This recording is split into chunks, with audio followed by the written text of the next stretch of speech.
We'll guide you through how to edit zoom effects in CapCut. If you find this helpful, consider subscribing and liking the video. First, open CapCut on your desktop and start a new project by clicking on the New Project button. Once you're in the editing workspace, you need to import the video clip you want to work with. Just click on the Import button and select your video file from your computer. After importing, drag the video onto the timeline below. To add a zoom effect, you'll want to use the keyframe function. Play your video to the point where you want the zoom to start, and click on the video clip in the timeline to select it.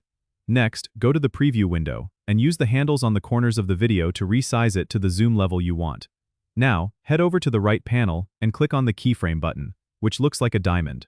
This button sets a keyframe at your current point in the timeline, marking the start of your zoom effect. Move the playhead further along the timeline to where you want the zoom effect to end. Then, adjust the video in the preview window again to either zoom in more or zoom out, depending on the effect you're going for. CapCut will automatically create another keyframe at this point. Play the clip back to see your smooth zoom effect in action. If you need to adjust the speed or smoothness of the zoom, you can drag the keyframes closer together or further apart in the timeline. This lets you control how fast or slow the zoom happens.